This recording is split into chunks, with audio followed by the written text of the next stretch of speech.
नमस्कार, स्वागत है आपका डिबेट 88 के इस दूसरे हिस्से में। मैं हूं सनी गंगासागर आपके साथ में और आज का हमारा विषय है विपरीत परिणाम दिग्गज न आए काम। जी हां, झारखंड और महाराष्ट्र चुनाव के परिणाम सामने आ चुके हैं। झारखंड में जहां इंडिया ब्लॉक सरकार बनाने की तरफ आगे बढ़ रहा है, तो वहीं महाराष्ट्र में भाजपा ने क्लीन स्वीप कर दिया है। दोनों ही राज्यों में छत्तीसगढ़ के नेताओं को भी अहम जिम्मेदारियां दी गई थी। अपनी जिम्मेदारियों में कितने खरे उतरे छत्तीसगढ़ के नेता और क्यों इसे लेकर चल रही है बयानों के तीर एक दूसरे पर वार पलटवार, पहले देखिए इस रिपोर्ट में।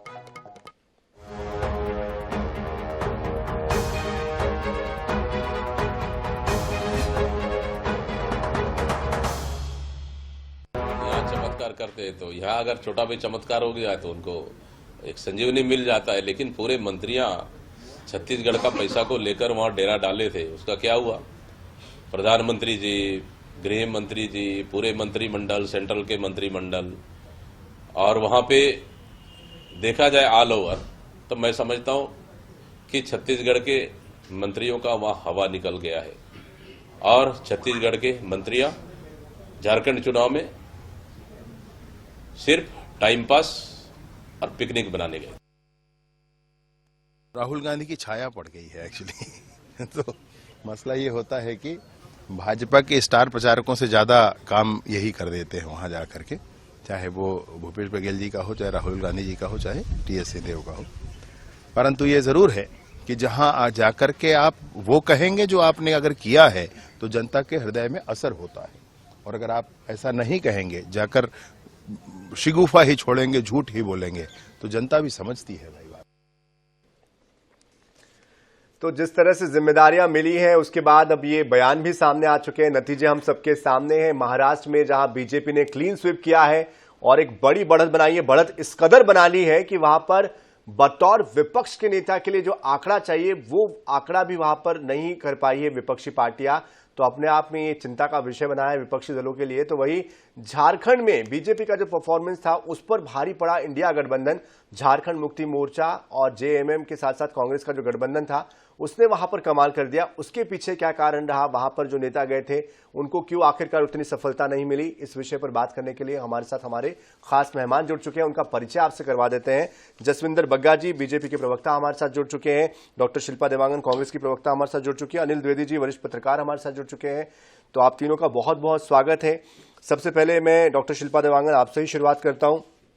कैसे देख रहे हैं आप इस परिणामों को, और साथ साथ हमारे यहाँ के जो नेता यहाँ से गए थे, पूर्व सीएम भूपेश बघेल, पूर्व डिप्टी सीएम टीएस सिंहदेव को महाराष्ट्र का जिम्मा दिया गया था, पर्यवेक्षक उनको बनाया गया था, बावजूद इसके परिणाम हम सबके सामने हैं।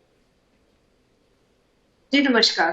देखिए, किसी भी चुनाव में जो प्रमुख नेता होते हैं, जो प्रमुख पदभार संभालने और जिम्मेदारी, पार्टी की जिम्मेदारी संभालने के योग्य होते हैं, उनको चुनावों में निश्चित रूप से बड़ी जिम्मेदारियां दी जाती हैं। और महाराष्ट्र के चुनाव में, साथ ही साथ झारखंड के चुनाव में भी कांग्रेस पार्टी ने बड़े नेताओं को ये जिम्मेदारी सौंपी थी। नेता अपनी जिम्मेदारी बखूबी निभाते हैं। निश्चित रूप से चुनाव में हार जीत लगी रहती है, उसके लिए कई कारण होते हैं, कई ऐसे समीकरण और कई परिस्थितियां होती हैं।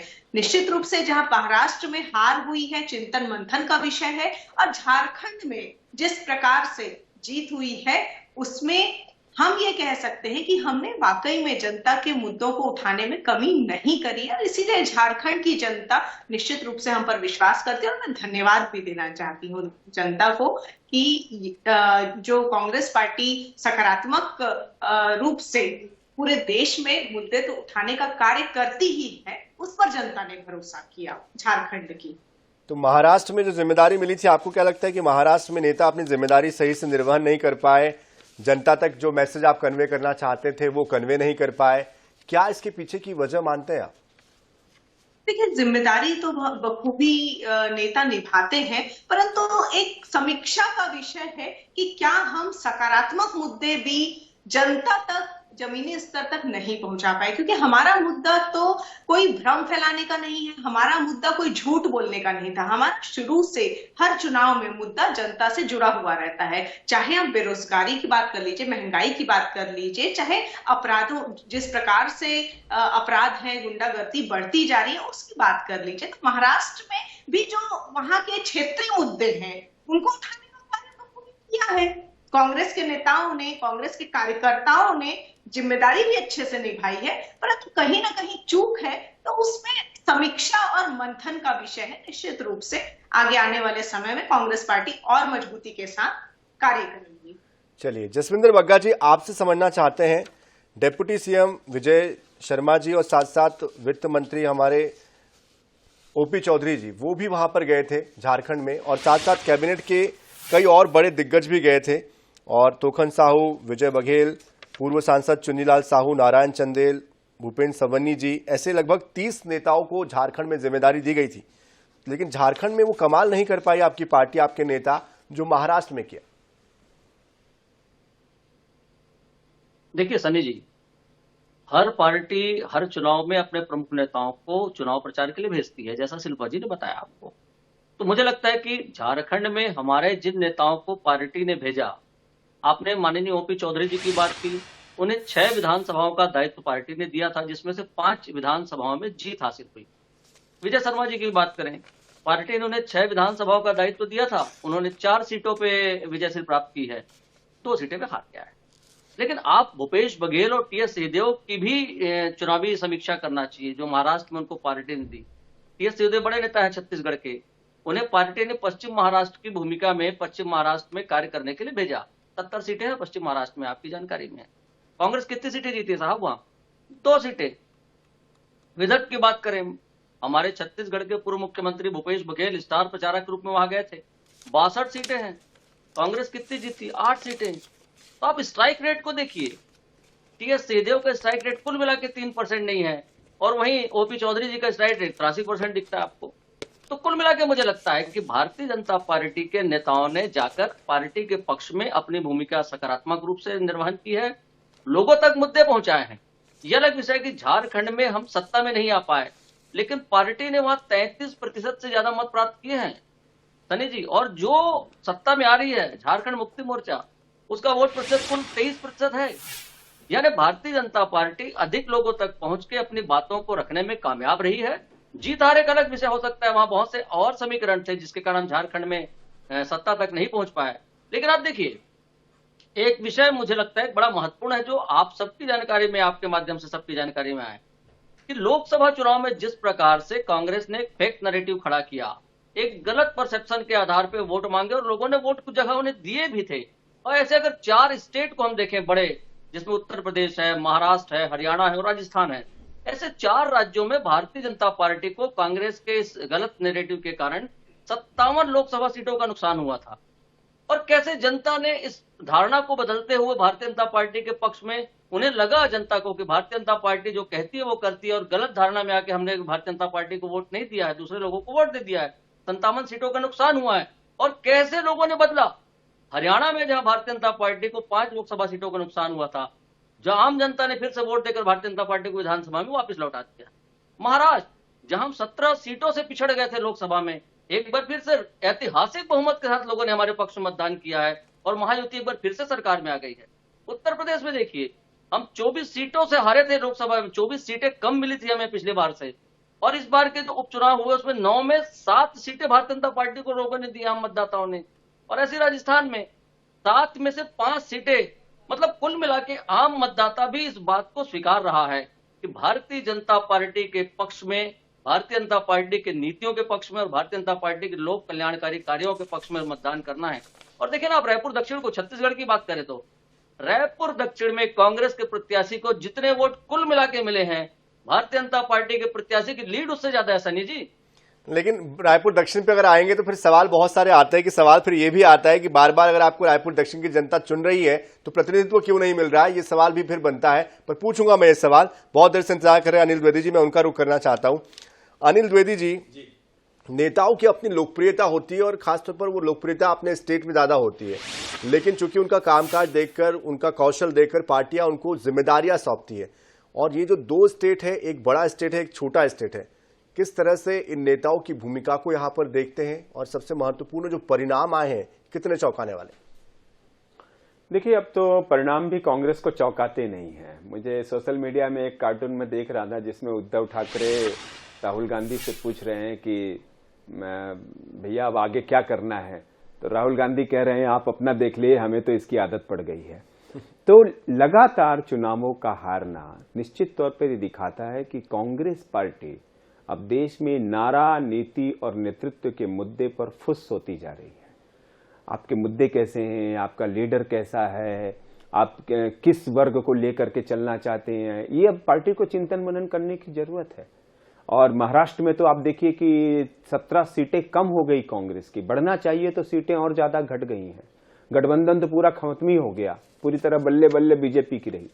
और जो लोग बीजेपी की स्ट्रेटजी पर पिछले 5 सालों में बीजेपी ने जो कुछ महाराष्ट्र में राजनीतिक घटनाक्रम घटने दिया, उस पर जो सवाल खड़े कर रहे थे लोग मोदी और शाह की रणनीति पर, इन्हें गहरा धक्का लगा है। आज बीजेपी देखिए खुद के दम पर वहां सरकार बनाने की स्थिति में है। अगर कोई अलायंस नहीं भी आएगा तो 12-13 सीटें कहीं से ले करके जुगाड़ करके आप विधानसभा खुद के दम पे सरकार बना सकते हैं। उनके सहयोगी दलों की, हालांकि बीजेपी गठबंधन धर्म निभाने में अव्वल रही है और वो ऐसा करेगी नहीं और गठबंधन के साथ सरकार बनाएगी, लेकिन चिंता कांग्रेस और कांग्रेस के गठबंधन की है। चिंता शिवसेना की थी, उद्धव ठाकरे की थी कि जिस आदरणीय बाल ठाकरे जी को लेकर के पूरा देश एक हिंदुत्व के चलते विश्वास जताता था शिवसेना पर, आज वो पार्टी कहां पे खड़ी है, आज वो पार्टी का विजन क्या हो चुका है। तो क्या कांग्रेस खुद जिसने 60 साल तक इस देश में राज किया, एक छत्र राज किया, केंद्र सरकार में भी और राज्य सरकारों पे भी, आज वो अपने सहयोगी दलों के बलबूते सरकार बनाने को भी तरस रही है। आप झारखंड में देख लीजिए, कोई अकेले के दम पे कांग्रेस सरकार नहीं बनाएगी, वहां तो झारखंड मुक्ति मोर्चा आगे है, शिबू सोरेन और उनकी पार्टी आगे चल रही है, आगे है। कांग्रेस तो पिछलग्गू के तौर पर वहां सरकार बनाएगी। तो आपके पास आया क्या? रायपुर दक्षिण वैसे ही चला गया। 35-38 सालों से कांग्रेस वहां पर जीत ही नहीं रही है। बड़े बड़े कांग्रेस धुरंधर आए और बृजमोहन अग्रवाल के सामने खेत होते चले गए, पर पार्टी पता नहीं क्यों इस तरह का सबक नहीं लेना चाहती है। और एक बात और जोड़ लूं संदीप जी, आपने बोला कि प्रभारी बनाया गया भूपेश बघेल और टीएस सिंहदेव का। राज्य के बहुत अच्छे नेता हैं, सर्वमान्य नेता हैं, बड़ा उनका समर्थन हो सकता है, लेकिन जब महाराष्ट्र जैसे राज्य की जिम्मेदारी आती है तो आप देखना होगा कि इन दोनों नेताओं का अनुभव महाराष्ट्र को लेकर क्या रहा है। सिर्फ महज चुनाव के 2-3 महीने पहले प्रभारी बना देने से कोई भी नेता जादू करके, करिश्मा करके काम नहीं चलेगा। ओम माथुर भी हमारे सामने उदाहरण थे। 2-2.5 साल पहले जब उनको प्रभारी बनाया गया, तब उन्होंने 2.5 साल मेहनत करके ये रिजल्ट दिया। माइक्रो मैनेजमेंट की तरफ बीजेपी ज्यादा एग्रेसिवली काम करती है और जाहिर तौर पर इसका असर दिखाई देता है। बिल्कुल बनाई उन्होंने माथुर ने। तो जब तक आप भूपेश बघेल हो चाहे सिंहदेव हो, जब तक आप उनको 1 साल का समय किसी राज्य में नहीं देंगे, चाहे कोई भी प्रभारी हो, आपके अनुरूप रिजल्ट आने नहीं आ सकते। ये जनता जनार्दन है जी, 1 महीने में माहौल बदल जाता है और सरकारें जो बनती बिगड़ती, दोनों का परिणाम चेंज हो जाता है।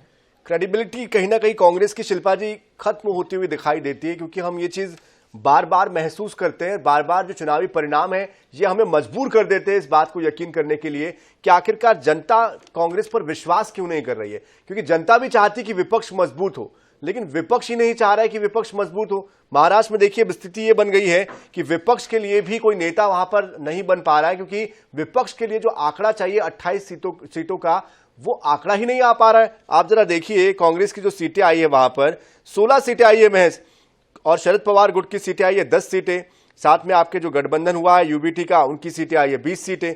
तो कहीं भी आपका विपक्ष ठहर नहीं रहा है।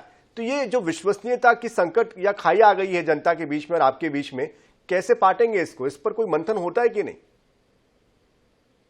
मंथन होता है। कार्टून देखकर अपना अपना देख लो, ये कहना जितना आसान और हंसी की चीजें लग रही हैं, आज आम नागरिक के हिसाब से यदि मैं सोचूं या कोई भी आम नागरिक उठकर सोचे, तो आज देश के लोकतंत्र में इस प्रकार की जो स्थिति बन रही है वो बेहद चिंताजनक है। चाहे किसी नागरिक की बात करें, चाहे युवा की बात करें, जैसे आप जैसे मीडिया पार्टनर्स की बात करें, तो देश में जो स्थितियां बन रही हैं कि विपक्ष जो है मजबूती से सकारात्मक विपक्ष नहीं बन पा रहा है, तो ये निश्चित रूप से चिंतन का विषय है। परंतु कांग्रेस के मुद्दे आप देखिए, कांग्रेस शुरुआती दौर से सच का साथ देते हुए जनता के असल मुद्दों को उठाता है।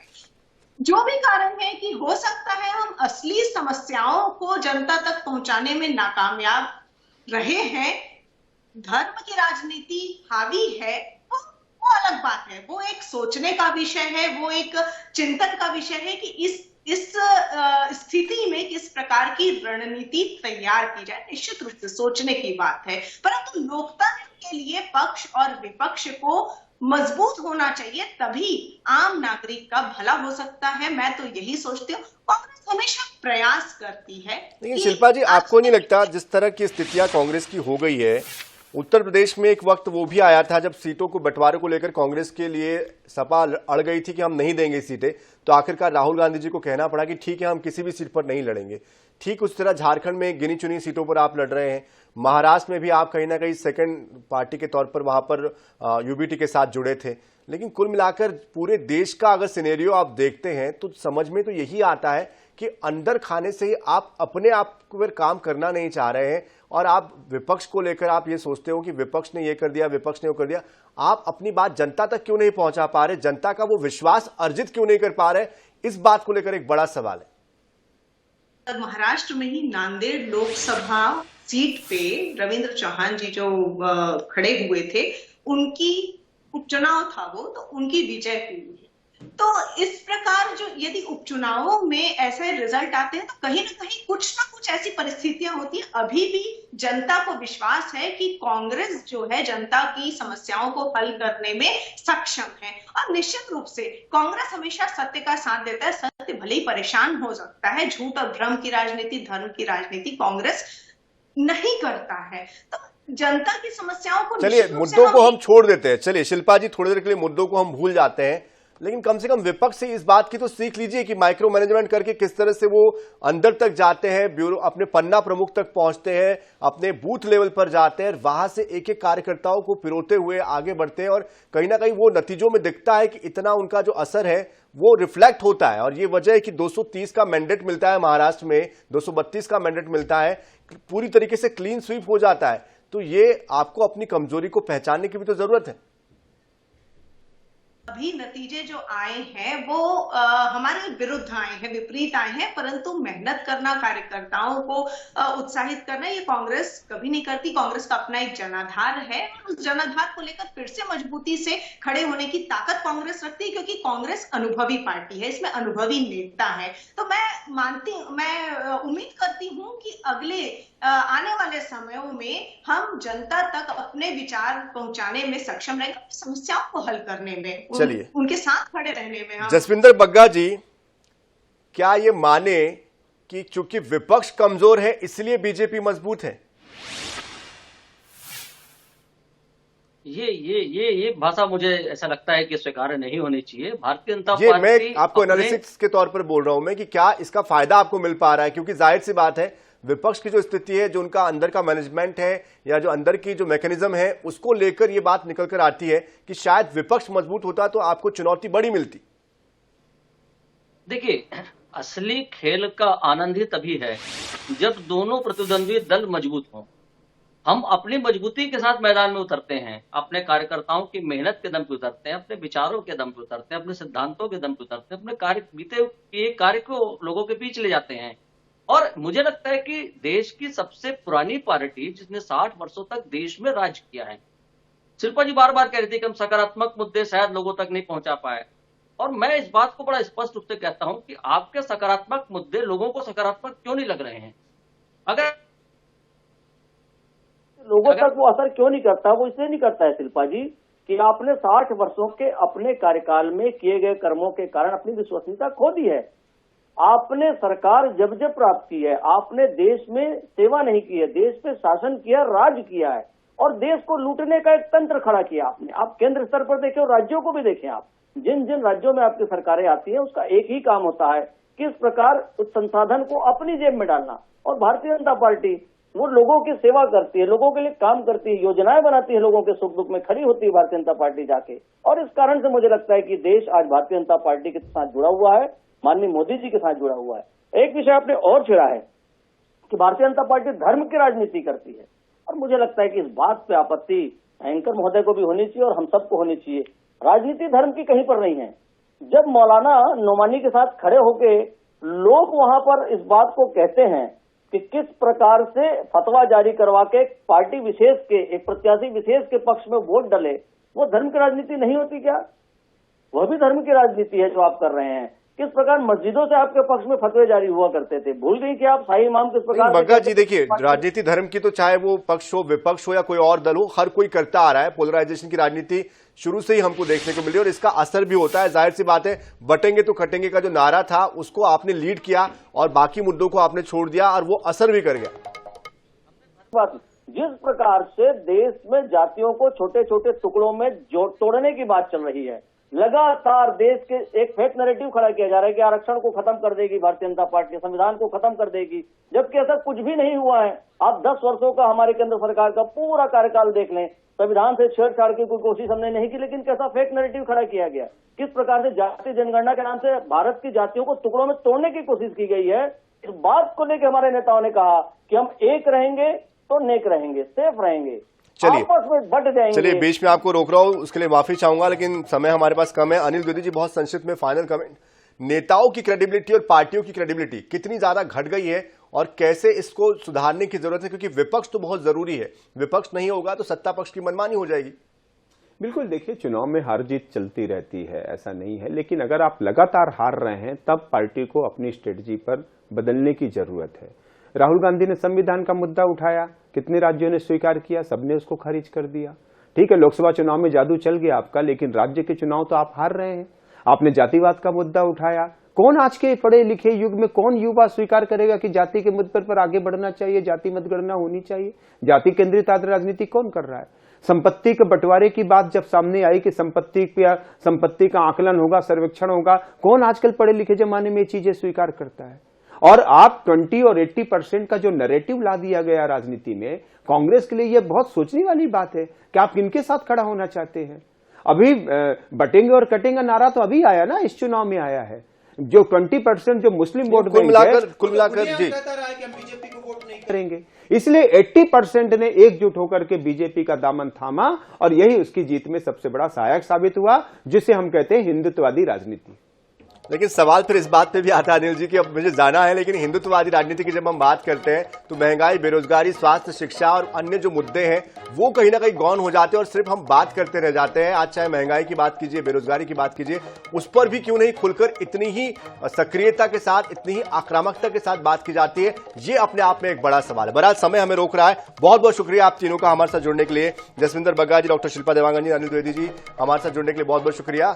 तो देखिए, जनता के अपने अपने मुद्दे हैं, लेकिन नैरेटिव जो गढ़ा जाता है चुनाव के वक्त वो इन नारों के इर्द गिर्द गढ़ा जाता है, लेकिन जनता की जो भूमिका है वो महत्वपूर्ण हो जाती है। अगर आपने जनादेश दिया है तो उसको क्रॉस चेक करना भी जनता का ही काम है कि वो बार बार इन नेताओं को परखे, इन पर दबाव बनाए कि जो वादे उन्होंने किए हैं, जो कमिटमेंट उन्होंने किया है, उसको उनको डिलीवर्ड करना होगा। नहीं तो आज उनको चुना है, कल किसी और को भी वो चुन सकते हैं। इसी के साथ इस खास पेशकश में इतना ही।